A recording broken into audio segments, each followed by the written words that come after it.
Victor Oscar Golf 001.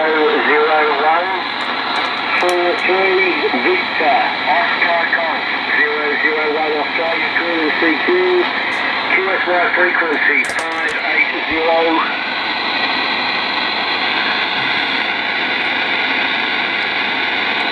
CQ calling CQDX South Pacific 9 UDX 791 Gulf Islands North Pacific.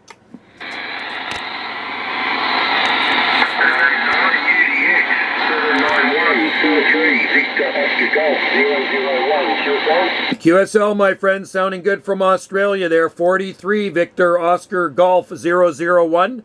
This is 9 UDX 791 off the Pacific coast to Canada, out here on the Gulf Islands. 9 UDX 791. 43 Victor Oscar Golf 001. You're very good day, mate. Good evening over that way. And we have spoke before, but I can't remember the personal mate. But over this way you've got Ian, India Alpha November, India Alpha November. And I've got you 7 and 9, 79.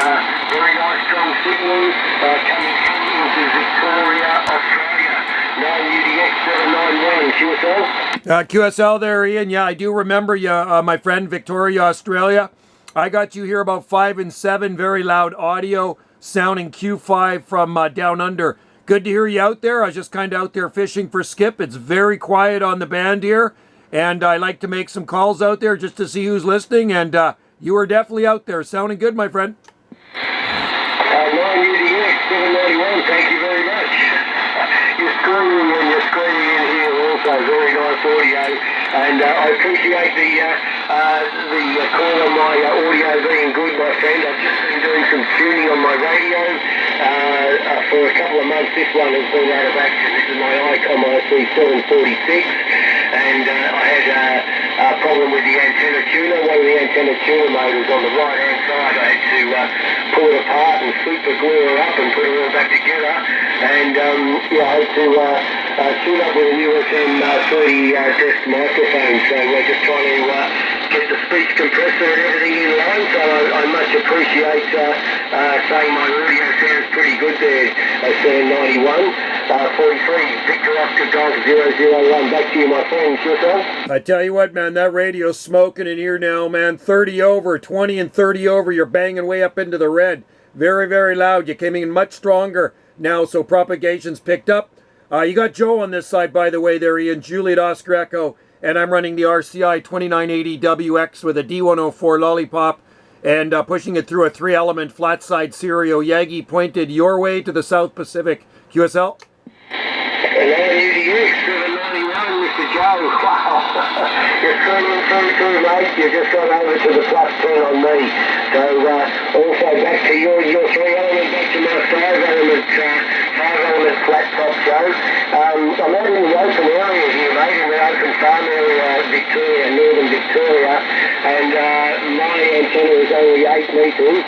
8 metres from the ground to the boom horizontal, 8 metres from the ground to the boom, Joe. But power output here, mate, just a standard with this radio, really 100 watts. It's about 90 watts on the output power meter here at the moment there, Joe. QSL? It's working, very nice. Sounding good there, Ian. Yeah, my antenna's only about 26 feet to the bottom of the antenna to the boom there, so not much different than yours. So about 26 feet to the bottom of the boom. And yeah, it's working really well for you. I'm running a little RM kicker right now, a 203P RM kicker with the preamp on it. I do have a Texas Star 500 high drive beside me, but I'm not using that right now. So this kicker here puts out about 195 whiskeys. QSL. QSL, Joe. No, it's definitely doing the trick for you, mate. And I did miss the microphone. I was trying to write down your radio and your phone, you mate. But I did miss the microphone. But very nice, clear, spot on with the frequency, mate. But very spot on with the audio there, Joe. So yeah, I was just going to say I've had a very quiet day over here. I just had a couple of true radio golf stations I had conversations with, and you're my third contact for the day, Joe. But conditions are swinging around for us, mate, by the looks of it, because you're absolutely screaming in there, Joe. Over. Yeah, these are the best kind of skip conditions as far as I'm concerned. You can actually hear the party you're talking to without a bunch of other people in there, either cross-channeling you or 5kcs up or down splattering over. So, yeah, very quiet on the band. There hasn't been a whole lot of DX coming in, but every day I managed to get in there and try to work some Central or South Pacific. We did earlier work some New Caledonia and some Central Pacific stations out there in the Hawaiian Islands, but everywhere else in the band, though, it's pretty darn quiet, kind of like probably the same conditions you're having. It's QSL there, Joe. Well, as it goes, mate, I did speak to a few stations over your way yesterday with the K-index was up about 3. And, yeah, I call that the lower the K-index signal goes down, the better my propagation goes signal. So the K-index over here, mate, at the moment, we're about a zone. So I say I should have pretty good propagation from my location, which is proving the point now, mate, with such a strong signal from you and my audio sounding good into you, mate. But just for information, Joe, yesterday I made one contact into Europe in the evening where I'm usually getting a lot more contacts. So Europe has sort of died down for me over here just the last couple of days, a couple of contacts, and it's not in for very long, mate.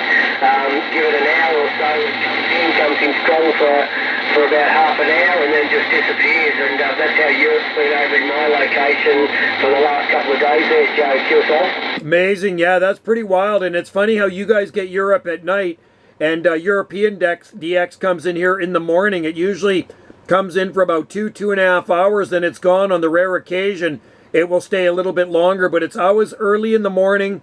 Usually cart starts rolling in around 8:39 a.m.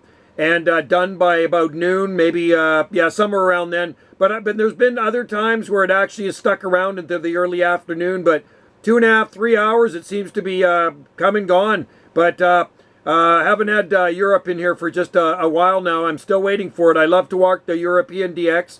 Where you guys are from, it's a long way from Europe. Australia, God, you're probably 10, 11,000 miles from Europe. Yeah, QSL, Joe. I was just talking to a guy over there, and mate, it's about 15,000 k's. We were just talking that you guys talking miles, and we're talking k's, and about 15,000 kilometres to you. There's not much difference to Central Europe for me from here. It's probably 16, but it's not much of a difference, mate. And as I was saying, you guys are getting to Europe in the morning, and we're getting you guys in the morning this way, whereas you're getting Europe, Australia in the evening. Same for me, mate, there. But you guys are back to front from us with the propagation, Joe, and also with the way you drive on the road, mate. You drive on the wrong side of the road there, Joe, to us, mate, over. Yeah, we're on the left-hand side, and you guys are on the right-hand side. But it's funny, there's a lot of right-hand drive vehicles on our island. They import them. I guess they import them from Japan or something like that. So there's a lot of guys with right-hand drive vehicles here driving on the left-hand side, QSL. QSL, right. Yeah, I copy that 100%. But it's good when the conditions are in like this at the moment, my friend. But Joe, just for what's going on over here with WX, mate, it's about 18 degrees at the moment, and it's just gone past lunchtime. I just had my lunch before I got on the radio, so 1 p.m. over here, mate, and there's no clouds in the sky. A beautiful, cool day, 18 degrees. We've had our hot summer days, and we just sort of are coming into the cooler weather, and a couple of months it'll be winter, so it's really good for getting things done around the place, mate, with the cooler weather when it's up in the 40s over here, as you guys get hot over there, mate. But you know, it's just gets done around the place. But this sort of weather, mate, 18 degrees, that's the temperature I've had the last few days, and it's been pretty good over this way there, mate, over. That's a perfect temperature. Today we're around 16 degrees here, and mostly sunny, clear sky with a few puffy little clouds hanging around there. So I did a lot of work out in the garden today, got some fertilizing done, and a few other things around the garden there. So it's great weather. It is our spring here, and the warmer weather will be coming. We got 20 degrees coming in a couple of days from now, so that's good enough for me. But I know it gets really hot where you are, that's for sure. I work a lot of Australian stations, and one guy I was talking to there one day was probably near 40 degrees Celsius that was when you were having your summer there. Pretty darn hot. Yeah, copy that one, Joe. Like in Victoria, I worked in Western Australia in the mining, Rio Tinto in central Western Australia, and 48, 49 degrees every day Celsius, mate, through the summer at work. It's just sweltering. It's a dry heat, which is good from being up north of Australia, up where I used to work up in Darwin, up there. You've got the tropical, and anything over 40, mate, with the humidity, it seems to knock you around more at 40 degrees with a high humidity up north in Australia than over in the west. In the central part where it's a lot hotter, but a drier heat, mate, so you're not sweating yourself to pieces, and the humidity is not so bad, so it doesn't knock you around as much, but you still get very hot at 49 degrees centigrade there, Joe. Yeah, the brutal. That's brutal. I hear humidity is just a killer. We're very fortunate here, believe it or not, on this island. Spring and summer months when it's really hot out, low humidity, very low humidity, usually around 36-40%, and probably even lower maybe where you guys are. But I know if you get up into Cairns, into the tropical part of Australia, it's hot and humid, and it is jungle up there, so that would be very difficult to work, and I think that would probably drain my energy. I think it's better to work in that dry heat, QSL. Mate, no, 100%. I was trying to shoot out temperature with a dry heat. When I was up there in far north Queensland working, mate, I would get up in the morning and we had work at camps, you know, the camp there up there, it's called the Mission River. But I'd get up in the morning, have a shower and everything, and I have to walk to the crib room to get have breakfast and get your lunch and all that for the day. And I'd have a shower. By the time I walked to the crib room, which was about 150 metres, I was just soaking wet. My work shirt was just drenched with, and this is like 5:30 in the morning, 5:30 a.m. just soaking with sweat and drenched before I even got to have breakfast there, Joe. Amazing. Yeah, that would be tough. I'll tell you, we maybe get a few days all summer long where we get a little bit higher humidity, maybe gets up to 60-65%, and you can feel it. It starts getting tacky, your clothes. Your clothes seem to stick to you, and it really makes me tired. I really prefer lower humidity if I'm going to work in the heat. And most of the time our days here are around 25 degrees in the summertime out here on the islands. You have to remember, we are out here on the Gulf Islands off the far southwest coast of British Columbia. So we do have the ocean around us as well there, Roger.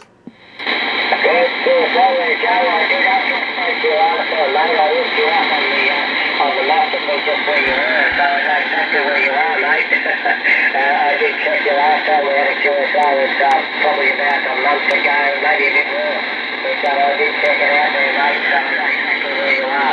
But, mate, I will take these days any day, 18 degrees, but just for information, mate, it's been getting down to, what was last night, 8 degrees centigrade. And, the wood fire going inside, mate. I tried the wood fire up and it's 8 degrees, it was 60 other night, but 8 degrees, it seems like it's bloody freezing to me there, mate. 8 degrees centigrade, Joe. Oh, that would be cold for you, for sure. Well, good thing you got a wood stove. We have a wood stove here. That's how we heat our house in the winter months there. This morning when I got up, it was around 12.5 degrees, so not too bad. But yeah, we do like our wood fire, and that's how we keep warm in the winter months here. We have a forest full of trees. Every year we cut down a couple of big Douglas fir trees, and I get out there and I chop them up into firewood. Usually about 2.5 to 3 cords of wood we burn.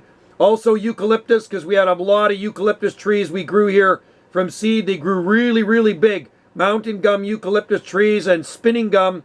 And we had those cut down, and I still have a woodshed full of eucalyptus wood there. It burns really hot, that stuff. Yeah, copy that, Joe. I've just done that, mate. I've got a lot of eucalyptus trees in my back paddock up here. I also do that. I don't really cut down many trees unless I have to, when we have the storms and everything. A lot of trees get wiped down, so when I chainsaw them all up, mate, I give them the eucalyptus, I give them about 2 years to grow. I cut them down into big sections, usually about a metre and more than a metre, about a foot or a bit more than a foot in size, and totally like the same distance as in the round and the distance. And I split them up from going to halves or quarters, and I let them dry for about 2 years, mate. But I've also got yellow box, grey box, and red gum, which red gums are the ones that you know, they sort of burn a lot harder, mate. But that's the eucalyptus, mate. I thought it might have been an Australian type of tree, the eucalyptus tree, because you hear a lot about them over here. And our koala bears are up in the eucalyptus trees, you know, the koala bears, mate. So I didn't think they were native to your area there, Joe, to yourself. Yeah, they're not native to here. I grew them from seed, and I got the seed from New Zealand tree seeds and also Tasmania. And they come from higher elevations of Australia. So we grow the snow gum, cider gum, parvula, small leaf gum, spinning gum, and a lot of different types of eucalyptus trees will actually grow out here on this island, but they won't grow anywhere else in Canada just because our winters are actually mild enough and it will permit them to grow here. So, and we cut down some big cider gums. We had cider gum, Eucalyptus gunnii, and like you say, you have to let that wood cure for about 2 years. Otherwise, you're going to creosote up the chimney. It is a heavy, hard wood, but it does burn pretty good.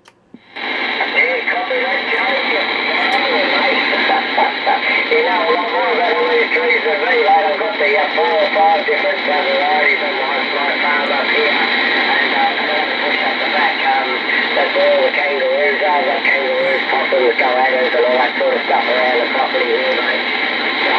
Hundreds of cats. But they do taste good, mate. So that's one good thing about it. And we've got what I've called for the last 5 or 6 years, a bit of a rabbit plague.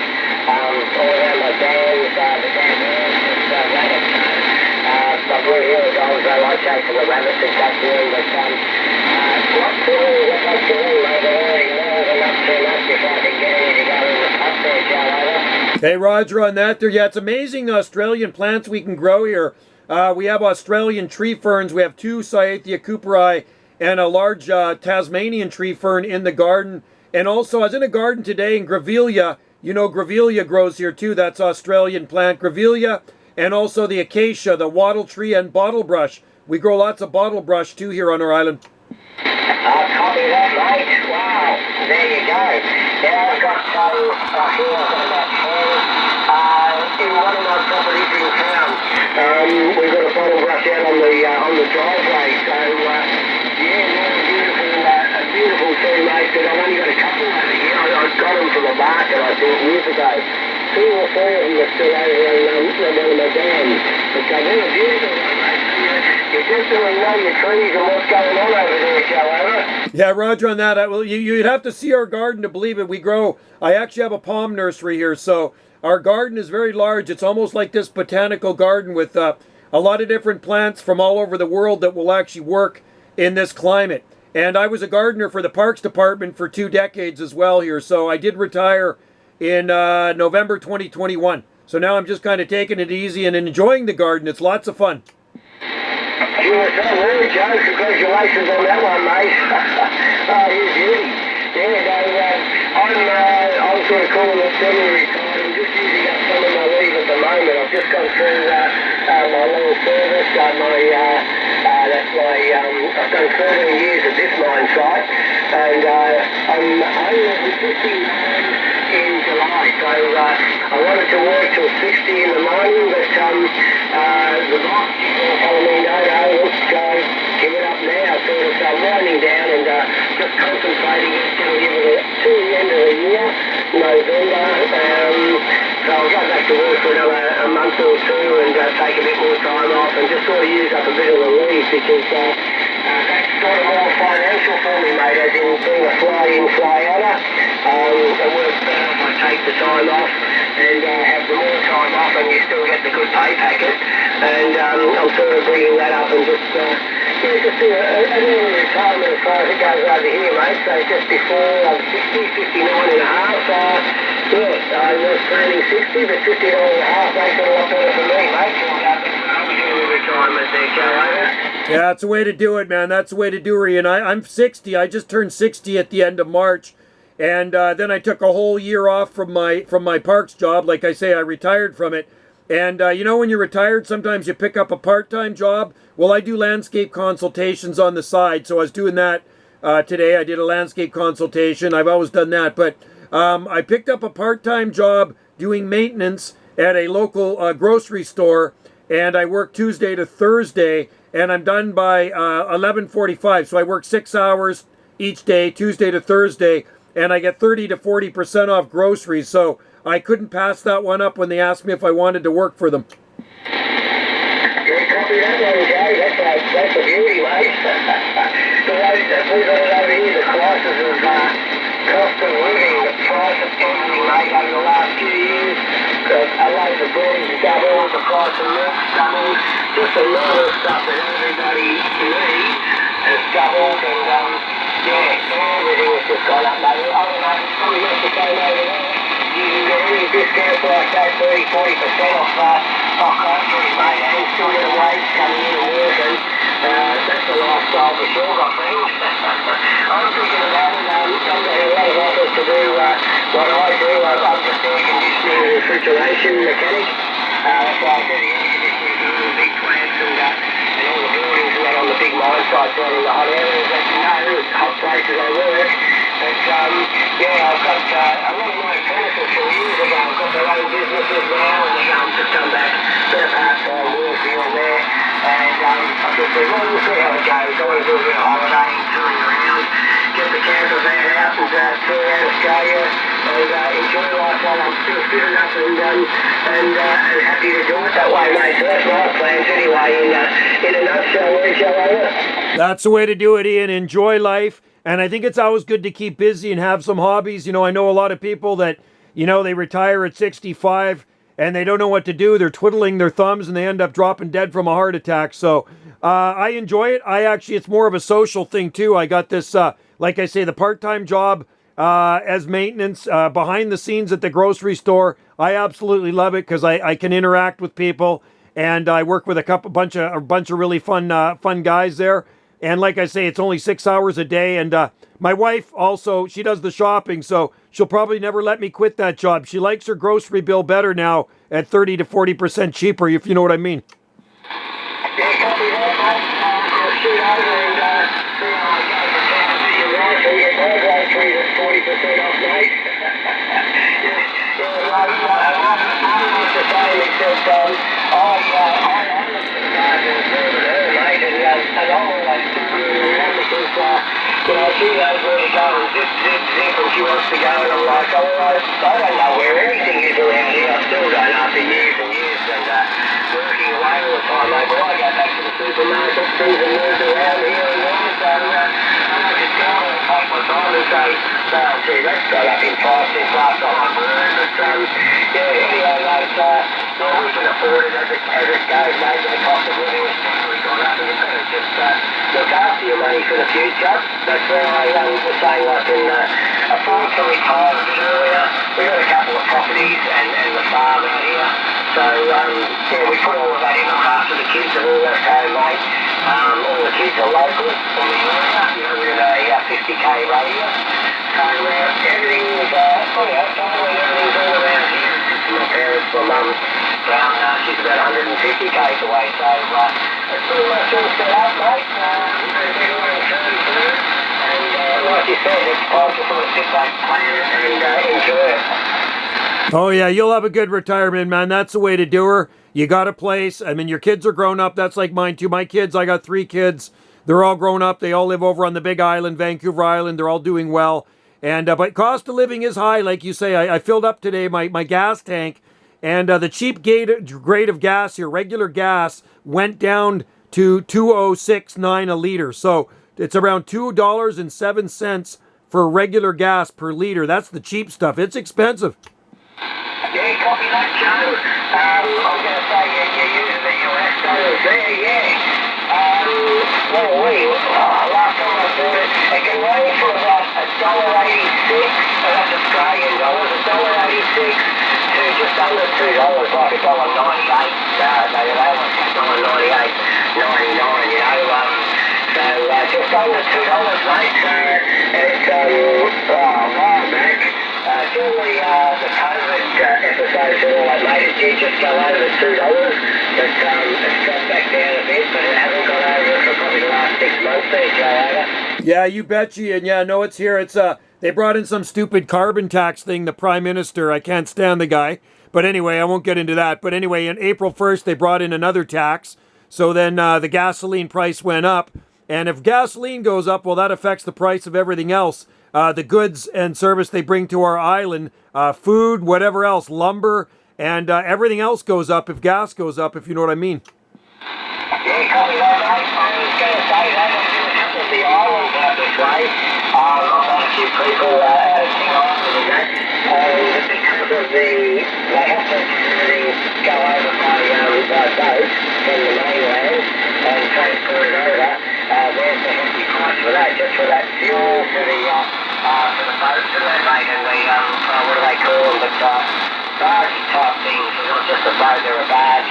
And because of the fuel and everything for that, and the labour in getting the food to get to where we go across, mate, it's just that skyrockets over this way too, mate. Exactly the same, Joe, over. Yeah, no, I know what you mean, man. Yeah, it's up there. I don't know how young families can even afford it anymore. And so everything has to be brought to our island by ferry boat, right? So, I mean, it's the cost of the boat coming over, the fuel for that. Then, of course, you got to pay the trucker and the fuel for the truck. It's absolutely insane when I see how much groceries are. So I am grateful that I do have this job at the grocery store. It does help a lot when I see how much is taken off the bill every time we go shopping. Sometimes we actually save more than we spend. I know it sounds hard to believe, but the other day, Wendy, my wife, was shopping, and she actually saved more than she spent. She saved $131, and she spent like $125. Yeah, copy that, Joe. That's pretty cool, mate. I was just going to say, my wife, Wendy, doesn't get to pay like that, mate. My wife, Wendy, also. She doesn't get to, and anyway, she spends more on groceries than me, mate. I'm always looking for the bargains and that, but I'm not finding that's too dear. Oh, we need it. Yeah, I'm a cheapskate with my wife, Wendy, that's this way also there, Joe. Right on. Wendy's are good people. I'm glad you're married to a Wendy as well. Yep. Yeah, Wendy's a great gal. I let her do all the shopping. She's the boss. So, but if I go shopping with her, I make sure to throw a few of my things I like in the grocery cart. Yeah, copy that, mate. Yeah, can't have any complaints about things, mate. Sometimes I just muck around just to see what she's got to say about things, you know. We need that, I won't get it. Just to see if she bites or not, mate. We've been together for that long, like I said. Yeah, 5 6 over this way, Joe, so it's been a long time, mate. So, yeah, I do sort of get under a little bit here and there to see how much she's going to bite back, and sometimes she doesn't know how sarcastic I'm actually being, or mate, it just goes over her head, or she just takes it and goes, I'm not listening to that, I'll just go with him. So, either way, mate, you've got to enjoy life and get on well with your partner, otherwise it's no fun at all there, mate, over. I know what you mean, Ian. I know exactly what you mean. Anyway, it's all good. Life is good. She's my second. My first one, I'm still friends with my ex-wife. I've been with Wendy for 12 years now. And actually, we're heading on a cruise. We're actually heading on a cruise this weekend. We're heading up to Alaska. So Wendy's never been on a cruise before. This will be her first cruise. And so we're heading up to Alaska. Leaves the Holland America ship leaves from Vancouver. And we'll be gone a week. So it'll be a lot of fun.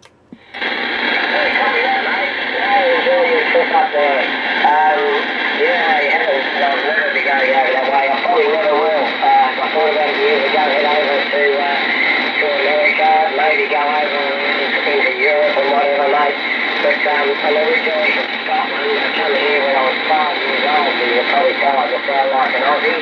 When I was 5 years old, you wouldn't have been able to understand me. But my parents came over from Scotland when I was 5. And yeah, with the farm and things now, mate, everything's all just over here. I really don't have any intentions to travel around. My brothers and sisters, they sort of go around the world, and my brother's really into his career for going on the cruises all the time. But yeah, the further it's done, since I've been here, mate, we just catch a bug across the Tasmania, which is also part of Australia, and that's about I've been all over Australia. That's about as far as I've got out of over the water there, John.